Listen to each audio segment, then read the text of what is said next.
Bonjour à toutes et à tous, bienvenue dans le 1245. Voici le sommaire. 2021, une année pas très réluisante pour le secteur privé au Bénin à cause des effets de la pandémie de Covid-19. 2022 s'annonce par contre prometteuse, nous dira Roland Ribou, président du Conseil des investisseurs privés du Bénin. Il est devenu au fil des années le compagnon incontournable des salles de cinéma. Sucré ou salé, le popcorn régale les petits et les plus grands. Ce 19 janvier, c'est la journée mondiale du popcorn. Dans la lutte contre les changements climatiques, les infrastructures vertes apparaissent essentielles. Elles permettent de préserver la santé publique et de créer une économie axée sur la croissance écologique.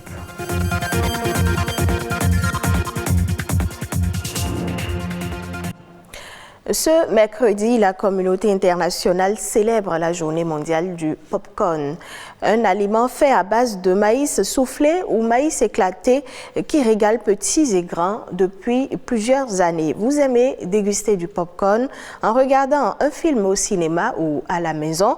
Suivez tout ce qu'il faut savoir sur le popcorn dans ce reportage de Patrick Adjaboudjou.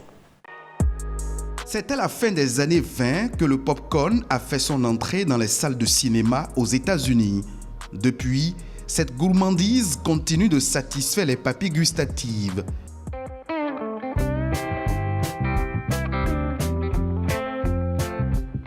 Ces grains de maïs soufflés, enrobés de sucre ou de sel, se dégustent à tout âge.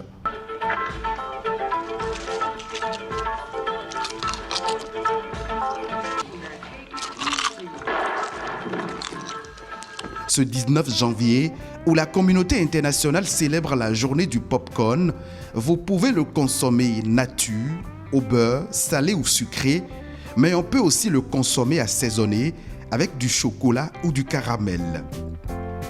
Sec ou fondant, il est toujours succulent.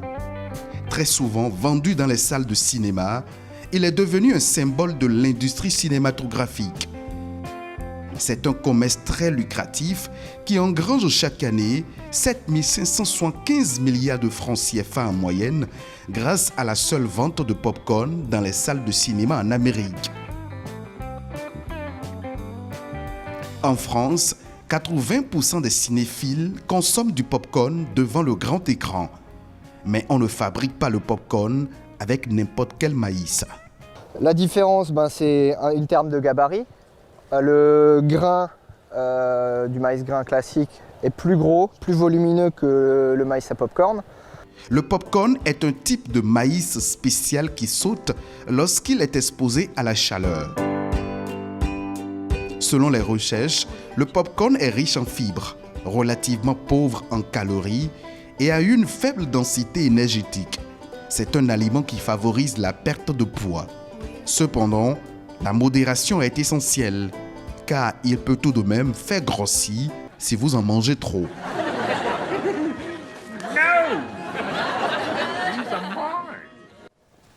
Je l'annonçais en titre, l'année 2021 aura été pour le secteur privé l'une des pires années en raison des effets négatifs de la pandémie de Covid-19. Entre résilience et relance des activités économiques, 2022 s'annonce plus prometteuse pour le secteur privé béninois. Roland Ribou est le président du Conseil des investisseurs privés du Bénin. Il en parle au micro de Rodrigue Babagüeto. Le fait que la Chine a cessé de livrer ce qu'elle livrait d'habitude, que d'autres pays aussi ont eu ce même problème, que le coût du fret a augmenté dans des proportions inimaginables, multiplié par 4, multiplié par 5, que le coût des matières premières a commencé à augmenter. Donc effectivement, pour l'opérateur économique béninois, ça a été une année difficile. Il va falloir supporter encore quelques temps les problèmes d'incontinence du transport maritime, mais qui petit à petit va se régler, mais on ne peut pas compter ça avant milieu de l'année. Deuxième partie de l'année, ce sera mieux. Donc là, on peut compter là-dessus. Pour le reste, vous avez Glogic Bay. Moi, je suis très attentif à ça. J'espère que de nombreuses entreprises vont venir. Ils seront bien accueillis et pourront vraiment confirmer leur intention d'investir ici. Et pour les autres, les petites entreprises, les moyennes, l'État a fait un bel effort en exonérant de tout droit de douane les équipements importés. Donc ça me paraît très important. Donc je pense que nous allons panser nos plaies et que petit à petit la croissance va revenir, d'autant que le chef de l'État est sur cette idée de créer des champions nationaux. Donc ça veut dire que lui-même va pousser à la roue pour que nous puissions aller de l'avant dans cette direction.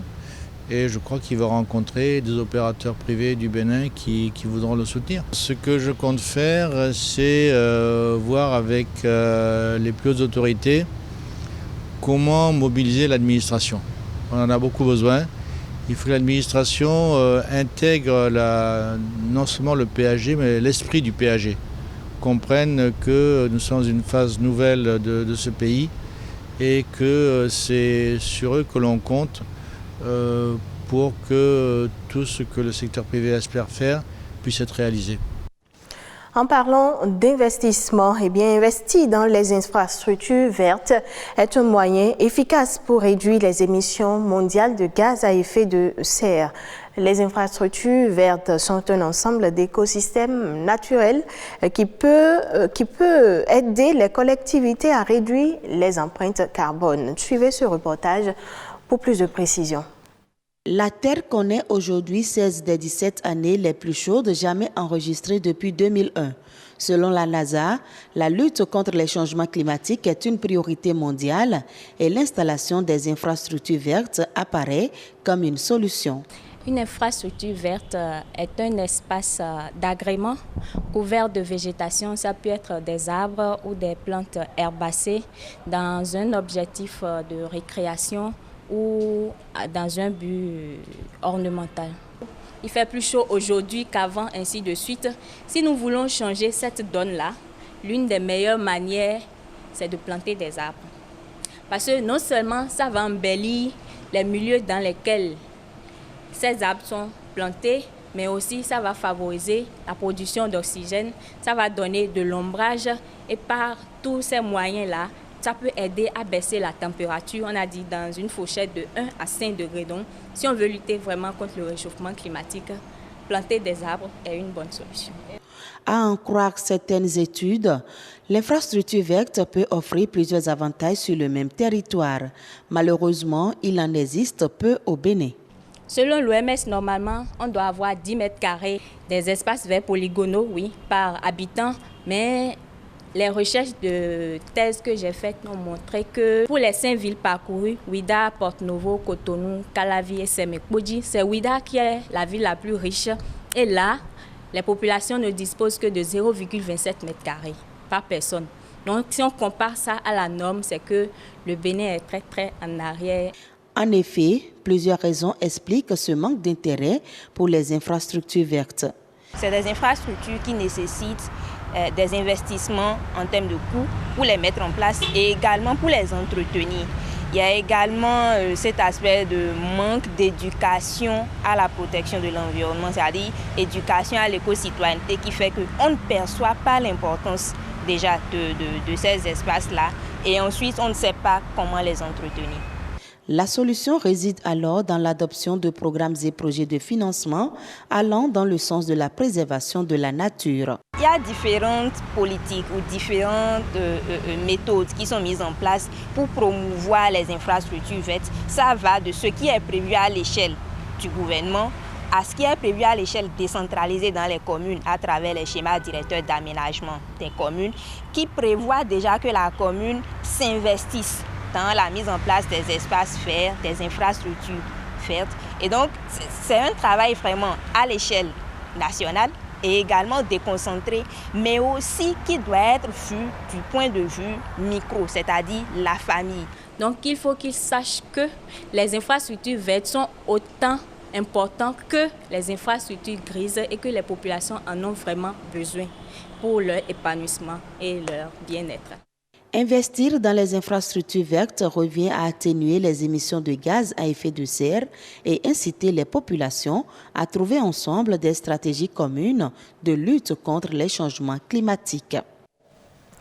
Place à présent aux nouvelles de l'interactualité. Voici quelques informations traitées ici par Patrick Adiagbodjou.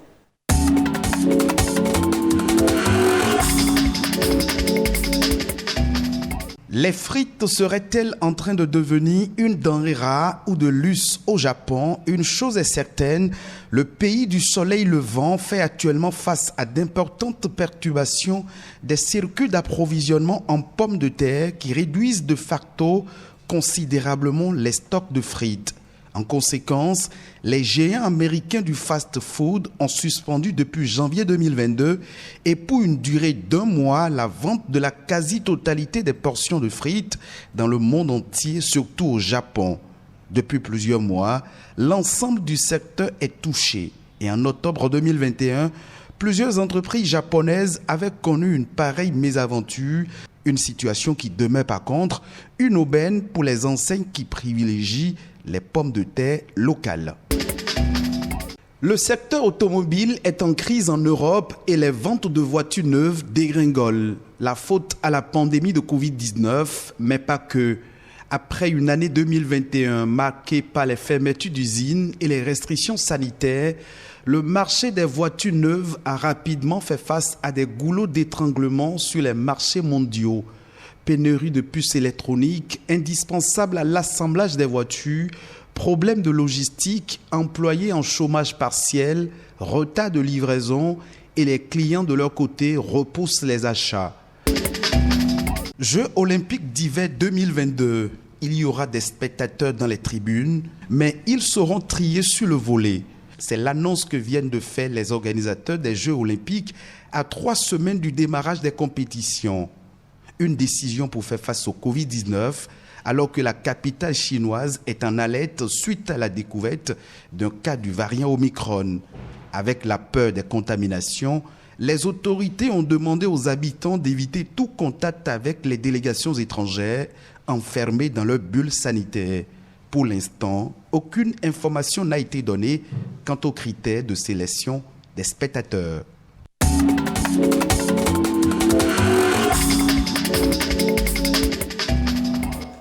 Ce sera tout pour cette session d'information disponible en replay sur le site web de l'ORTB, www.ortb.bj. Merci à tous de nous avoir suivis.